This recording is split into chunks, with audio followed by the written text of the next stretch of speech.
साथियों, स्वागत है आप सभी का मेरे यूट्यूब चैनल पर। अभी तक अगर आपने इस चैनल को सब्सक्राइब नहीं किया है, तो इस चैनल को सब्सक्राइब कीजिए विथ बेल आइकन के साथ। तो जैसा कि अभी हम वायरस के बारे में डिस्कस कर रहे थे, तो अब हम वायरस के जो रिमेनिंग पार्ट है उसको कवर करेंगे। जैसा कि हमने बेसिक इन्फॉर्मेशन को कवर कर लिया था और अब हम यहाँ पे बात कर रहे हैं on the basis of type of genetic material के आधार पे वायरसेस का क्लासिफिकेशन। तो हम यहाँ पे देखेंगे डीऑक्सी वायरस क्या होगा। मैंने जैसा कि बताया, या तो वायरस जो होगा या तो उसमें डीएनए होगा और या तो उसमें आरएनए होगा। ये बात मैंने आपको बता दिया है। तो क्या होता है कि वायरस में या तो डीएनए होगा या आरएनए होगा। तो इसमें जो यहाँ पे जो कंडीशन बनती है, या तो अगर सिंगल स्टैंडर्ड डीएनए होता है। अब डबल स्टैंडर्ड डीएनए भी 2 टाइप के हो सकते हैं, या तो डबल स्टैंडर्ड होगा और या तो सिंगल स्टैंडर्ड होगा। तो सिंगल स्टैंडर्ड का एग्ज़ाम्पल 5x174 ये आपको याद रखना है। इसके अलावा डबल स्टैंडर्ड डीएनए जो है वो आपका कालीफ्लावर मोज़ेक वायरस में होता है, मोस्ट एनिमल वायरस में होता है, बैक्टीरियोफाज जो होता है उसका डबल स्टैंडर्ड डीएनए होता है और एडिनो वायरस के होते हैं। तो ये कुछ लर्निंग की चीज़ें हैं जो आपको मेमोराइज़ करनी पड़ेगी। और इसके अलावा जो आपका नेक्स्ट कंटेनिंग वायरस होते हैं, या तो वो क्या होंगे, आरएनए कंटेनिंग वायरस होते हैं। इनको हम रिबो वायरस बोलते हैं। अब इसमें भी 2 कंडीशन आपकी बन सकती है, या तो सिंगल स्टैंडर्ड आरएनए होगा और या तो फिर क्या होगा, डबल स्टैंडर्ड आरएनए होगा। ठीक है? अब यहाँ पर देखेंगे जो सिंगल स्टैंडर्ड आरएनए है उसके एग्ज़ाम्पल्स आपको याद रखने होंगे, जैसे कि आपका इन्फ्लुएंजा वायरस है, इसी में ही आपका सार्स वायरस आता है, या इसके अलावा जो आपका अभी आपने जो रिसेंट में जिस चीज़ों का आपका एनकाउंटर हुआ, जो आपका कोविड वायरस था, वो भी क्या होता है, सिंगल स्टैंडर्ड आरएनए होता है। ये एग्ज़ाम्स में क्वेश्चन पूछे गए हैं। और इसके अलावा जो एग्ज़ाम्पल है वो आपका टीएमवी और एचआईवी। एचआईवी जो आपका एड्स का वायरस है और इसके अलावा टीएमवी जो होता है वो आपका टोबैको मोज़ेक वायरस है। इसके अलावा अब हम थोड़ा डिटेल में यहाँ पर चर्चा करेंगे कि वायरसेस में रिप्रोडक्शन कैसे होता है। तो रिप्रोडक्शन यहाँ पे 2 टाइप का होता है, जो कि फ़ैजिक होता है और पिनोसिटिक होता है। अब हम यहाँ पे इन चीज़ों को डिटेल में कवर करने वाले हैं। यहाँ पे अगर आपको कोई भी दिक्कत होती है तो आप मुझे कमेंट सेक्शन में अवश्य बताइएगा। तो एक बार यहाँ पर हम इन चीज़ों को और अच्छे से देख लेते हैं। तो रिप्रोडक्शन 2 टाइप के होते हैं। फ़ैजिक जो होता है वो 2 टाइप का होता है, इस चीज़ को आप याद रखेंगे। वो या तो फिर लाइटिक होगा और या तो फिर क्या होता है, लाइसोजेनिक होगा। हालाँकि इस पार्ट को आप थोड़ा बायोटेक्नोलॉजी में पढ़ते हैं, बट हम यहाँ पे केवल जनरल इन्फॉर्मेशन के अकॉर्डिंग ही हम इनको यहाँ पे देखेंगे। तो अब हम इस पार्ट को यहाँ पे कवर करते हैं। तो लाइटिक फ़ेज़ क्या होता है? It is a viral replication cycle which a virus take over. Obvious सी बात है, वायरस के पास कुछ नहीं है तो हमेशा होस्ट के सेल्स के सिस्टम को इस्तेमाल करेगा। Take over host genetic material, use the host cells structure and energy. ये आपको याद रखना है, उसके पास कुछ भी नहीं है, राइट? तो वो जब भी वायरस आपकी बॉडी में एंटर करता है तो आपकी बॉडी की सेलुलर मशीनरी का इस्तेमाल करता है खुद को रेप्लिकेट करने के लिए। जब तक रेप्लिकेट करेगा until the host cell burst, मतलब जब तक सेल्स जो होगा वो बर्स्ट नहीं हो जाएगा, देयर बाय किलिंग इट, यानी कि उसको किल कर देगा सेल्स को। Occurs in the virulent phase, इसका जो एग्जांपल होता है वो आपका T4 बैक्टीरियोफाज है। लाइटिक का मतलब यही होता है कि लाइसिस कर देना, राइट? तो आपको इस बात को याद रखना होगा। इसके अलावा जो दूसरा प्रोसेस होता है, यहाँ पे फिगर भी बना हुआ है जो कि हम आने वाले में अभी हम इसको देखते हैं। जैसे कि आप ये देख सकते हैं, जैसे कि ये लाइटिक साइकिल का फिगर बना हुआ है। यहाँ पर वायरस ने अपने जेनेटिक मटेरियल को इंटर किया। वायरस खुद नहीं इंटर होगा, केवल अपने क्या करेगा, अपने जेनेटिक मटेरियल को इंटर करेगा। जेनेटिक मटेरियल को इंटर करने के बाद यहाँ पर देखिए रेप्लिकेशन करेगा और उसके बाद सेल्स को बर्स्ट करता हुआ वो बाहर रिलीज़ हो जाएगा, राइट? यहाँ पर क्या होता है, अभी डिफरेंट जो प्रोसेस लाइसोजेनिक होते हैं, इसमें क्या होता है कि वायरस आएगा लेकिन सेल्स की बर्स्ट एकदम लास्ट स्टेज पर ही वो करेगा, मतलब इनिशियली वो जो होता है वो उसी के साथ सर्वाइव करता है। इसी यही डिफरेंस होता है लाइटिक एंड लाइसोजेनिक में। तो यहाँ पर हम इसको थोड़ा-सा और देख लेते हैं। यहाँ पे आप इसको देखिए, लाइसोजेनिक जो होता है occurs in the temperate viruses, जैसे लैम्डा वायरसेस में लाइसोजेनिक साइकिल होती है। ये एग्जांपल्स आप हमेशा याद रखेंगे। And multiplication does not result in the breakdown of the host cell, का ब्रेकडाउन नहीं होता है। And only the viral genome gets integrated with the host DNA, forming in a prophage का फॉर्मेशन होगा एंड रेप्लिकेटेड करेगा, right? And the host cell is not killed until the cycle is activated, मतलब initially कुछ नहीं होगा, last moment पर कुछ rapture करके उसको निकलना होगा, वो निकलेगा। इसके अलावा lysogenic cycle takes a longer time period to destroy the host cell. Destroy तो करेगा लेकिन यहाँ पे जो टाइम पीरियड है वो आपका लॉन्गर होता है, जबकि लाइटिक साइकिल्स का जो होता है वो बहुत ही शॉर्ट टाइम में कर देता है। A temperate phage the cycle is activated. ये यहाँ पे वही बात लिखी हुई है, इसको हम थोड़ा-सा और देख लेते हैं। इसको थोड़ा मैं क्लीन कर देता हूँ। तो अब हम यहाँ पे सॉरी यस, अब हम इसको यहाँ पे और देख लेते हैं। तो ये डिफरेंस हो गया है कि लाइटिक साइकिल में टाइम ज़्यादा लगता है। इसके अलावा whereas the lytic cycle kill the cell in a very short time, temperate phage may change into a violent phage on environmental stimulation. तो ये 2 डिफरेंसेस आपको याद रखने होंगे। इसके अलावा जो दूसरा रिप्रोडक्शन होता है वो पिनोसिटिक होता है। इसमें क्या होता है कि पूरा वायरस, जैसे आप याद रखते हैं ना फैगोसिटिक, पिनोसिटिक, ये कुछ टर्म इस्तेमाल होते हैं। तो बायोलॉजी में जहाँ पे पिनो वर्ड इस्तेमाल होता है वहाँ पे मतलब कोई भी चीज़ जो होगी वो होल मतलब पूरी चीज़ें वहाँ पे इन्वॉल्व होंगी। तो होल वायरस जो होता है वो एंटर करता है होस्ट सेल में एक्सेप्ट द इन्वेलप। इन्वेलप कभी नहीं जाएगा। ये जो प्रोसेस होता है ये टीएमबी की स्टोरी होती है। तो यहाँ पर ये बात को आप याद रखेंगे। इसके अलावा अब हम जो यहाँ पे चीज़ देखने वाले हैं नेक्स्ट पार्ट में, ये कुछ disease caused by viruses in the human. ये चार्ट आप याद रखेंगे, एग्ज़ाम्स में पूछा जाता है। जैसे कॉमन कोल्ड जो होता है ये रेनो वायरस से होता है। इन्फ्लुएंजा आपको पता है इन्फ्लुएंजा वायरस है। जर्मन मीज़ल्स जो होता है वो रूबेला वायरस से होता है। Measles virus, polio virus. हालाँकि इसका जेनेटिक मटीरियल भी आप याद रखेंगे। और स्मॉल पॉक्स वेरियोला वायरस होता है। इसके अलावा आपको ये याद रखना है, स्मॉल पॉक्स के बारे में मैं कुछ बातें आपको बता देता हूँ। इसको क्या कर दिया गया है, स्मॉल पॉक्स जो है वो वर्ल्ड से इरेडिकेट कर दिया गया है। ऐसे क्वेश्चन पूछे जाते हैं। अब इसके केसेस नहीं देखने को मिलते हैं, तो इसको इरेडिकेट कर दिया गया है। बाकी पोलियो का वायरस जो होता है ये भी आपका सिंगल स्टैंडर्ड आरएनए होता है, ठीक है? और पोलियो वायरस और एचआईवी वायरस, अगर आप एचआईवी वायरस की बात करते हैं तो दोनों में ये सिमिलैरिटी होती है कि दोनों ही सिंगल स्टैंडर्ड आरएनए वायरस होते हैं।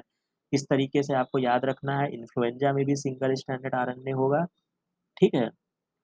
अब हम इसी से ही मिलते-जुलते एक टर्म और को यहाँ पे डिस्कस करेंगे, क्योंकि ये वायरस की स्टोरी अब यहाँ तक समाप्त हो गई है। अब जो हम नेक्स्ट चीज़ को यहाँ पे देखने वाले हैं, वो है वायराइड्स। इसका भी नाम आपने सुना होगा। तो ये बहुत ही छोटा पार्ट है, कभी-कभी एग्ज़ाम्स में ऐसे क्वेश्चन पूछे गए हैं। बेसिकली वायराइड्स क्या है, इसको डिस्कवर करने वाले साइंटिस्ट टीओ डाइनर हैं। ये आप याद रखेंगे। ये सर्कुलर होते हैं, सिंगल स्टैंडर्ड आरएनए मॉलिक्यूल्स होते हैं। Smallest self replicating particle even small, मतलब ये वायरस से छोटे होते हैं। बेसिकली ये आरएनए कंटेनिंग होते हैं। बस जो इनकी इम्पोर्टेंट बात है वो याद रखिएगा। और इसमें प्रोटीन कोट नहीं होती है। प्रोटीन कोट को टर्म क्या बोला गया था अगर आपको याद हो, तो प्रोटीन को क्या बोला गया था? कैप्सिड बोला गया था। तो यानी कि यहाँ पर क्या होगा? सॉरी, ठीक है, यहाँ पर क्या होगा?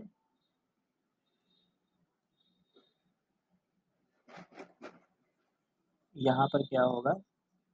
यहाँ पर जो होगा वो कैप्सिड नहीं पाया जाएगा। कैप्सिड नहीं प्रेजेंट होगा। तो ये वायराइड्स की इंपॉर्टेंट बात हो गई। ऑब्लिगेट पैरासाइट होते हैं and their molecular weight is very low. तो ये बहुत इंपॉर्टेंट पॉइंट्स है, ये सब आप एग्जाम में याद रखेंगे। And they cause parasite persistent infection never recover the viroids molecule enter the plant। Basically आपको ये भी याद रखना है कि ये जो वायराइड्स हैं वो बेसिकली प्लांट में ही डिजीज कॉज करते हैं। एनिमल्स में बहुत ही रेयर कोई डिजीज है जो इस केस में देखी गई है। तो ये आप याद रखेंगे। And they cause persistent infection wound। The viride is through a wound। The viride is replicated in the host cell's nucleus by RNA polymerase। यहाँ पे यूज होता है, राइट? इस चीज को आप याद रखेंगे। अब हम यहाँ पे कुछ और पार्ट्स को कवर करेंगे।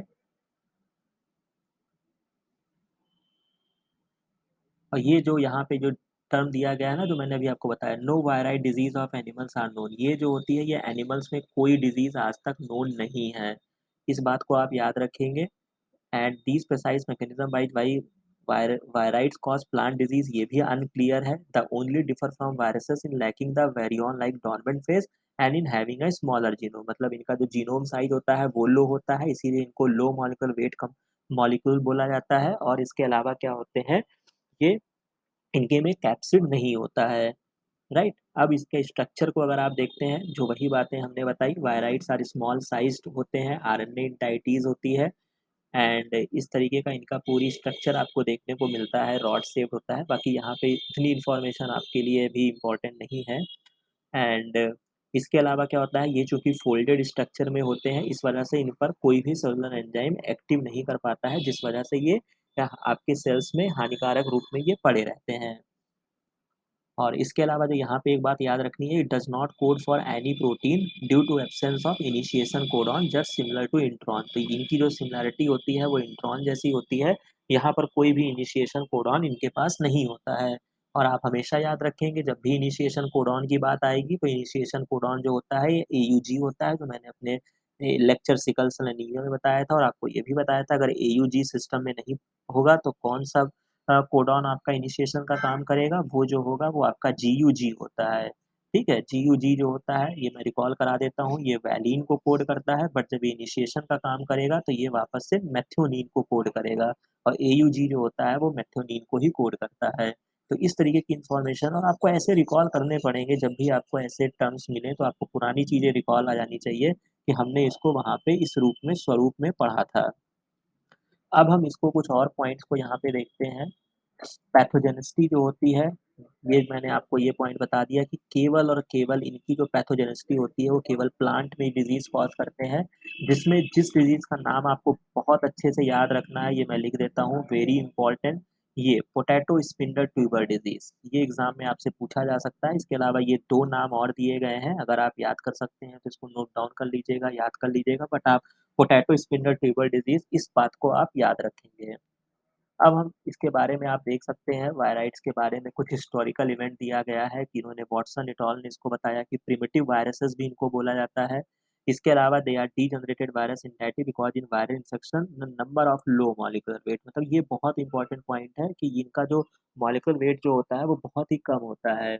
इसके अलावा टीए डायनर्स ने इनको पूरा और डिटेल स्टडी किया था क्योंकि इनके क्या होते हैं इंट्रॉन यहाँ पे नहीं होते हैं जैसा कि आपको यहाँ पे बताया गया। अब यहाँ पे ये रेप्लिकेशन अपना नंबर कैसे बढ़ाते हैं, तो यहाँ पे 2 मेथड्स होते हैं वायराइड्स के केस में, या तो ये डीएनए डायरेक्टेड होंगे या आरएनए डायरेक्टेड। तो डीएनए डिपेंडेंट क्या होता है, with the help of reverse transcriptase viroid RNA synthesize complementary DNA को ये सिंथेसाइज करते हैं ना, complementary DNA then helps in the formation of number of copy. तो रिवर्स ट्रांसक्रिप्टेज जैसे मैंने कि अभी पिछले पार्ट में बताया, आपको याद रखना पड़ेगा आरएनए जो कि आपका डीएनए से आरएनए बनता है, अगर आरएनए से वापस से डीएनए बनाया जाता है तब उसको रिवर्स ट्रांसक्रिप्टेज या आरएनए डिपेंडेंट डीएनए पॉलीमरेज कहते हैं। तो इस बात को आप याद रखेंगे। दूसरा जो आपका रेप्लिकेशन होता है, ये आप देख सकते हैं, यहाँ पे ये फिगर दिया हुआ है, wired RNA reverse transcriptase enzyme लगेगा और वायराइड्स का आरएनए बनेगा। अब यहाँ पर देख सकते हैं डीएनए डिपेंडेंट रेप्लिकेशन में क्या होता है, there is a RNA dependent RNA replication यहाँ पे होता है, help in RNA replication, RNA से ही आरएनए को बना दिया जाता है। तो इन बातों को आप याद रखेंगे यहाँ पे, वायराइड आरएनए, पॉलीमरेज़ आरएनए। इसके अलावा जो एक पॉइंट और जो यहाँ पे बची रह गई है, वो मैं यहाँ पे आपको और बता देना चाहता हूँ और वो ये है कि यहाँ पे नेक्स्ट पार्ट में हम प्रेऑन्स वगैरह को भी देखेंगे। तो ये जो सब्सटेंस होते हैं, आपके वायरस होते हैं या वायराइड्स होते हैं। तो जब आप क्लासिफिकेशन प्लांट के रेफरेंस में पढ़ते हैं, किसी के रेफरेंस में पढ़ते हैं या आपने 5 किंगडम क्लासिफिकेशन पढ़ा होगा, राइट? 5 किंगडम क्लासिफिकेशन जब आप पढ़ते हैं तो उस किंगडम में इनको क्लासिफाई नहीं किया गया है और इनको क्लासिफाई नहीं करने का जो कारण है वो यही कारण है क्योंकि ये जो होते हैं ये एसेलुलर ऑर्गेनिज्म है, ठीक है? क्योंकि आपने देखा होगा जब आप मोनेरा पढ़ते हैं या प्रोटिस्टा पढ़ते हैं तो वहाँ पे प्रोकैरियोट्स या यूकैरियोट्स के बेसिस पे किया गया या किसी के पास 1 सेल है, किसी के पास बहुत सेल है। तो चूँकि यहाँ पे सेल्स ही नहीं था तो इस वजह से इनको 5 किंगडम क्लासिफिकेशन में इनको कोई जगह नहीं दी गई। और इसमें जो एक नाम और आता है वो होता है लाइकेन। तो ये आप याद रखेंगे, वायरस, वायराइड एंड लाइकेन, इनको 5 किंगडम क्लासिफिकेशन में क्लासिफाई नहीं किया गया है। तो इतनी इन्फॉर्मेशन के साथ उम्मीद करता हूँ कि ये वीडियो आपको अच्छा लगा होगा। अच्छा लगा होगा ये वीडियो तो आप इसको शेयर करिएगा, चैनल को सब्सक्राइब करिएगा। मिलते हैं नए वीडियो में कुछ नए लेक्चर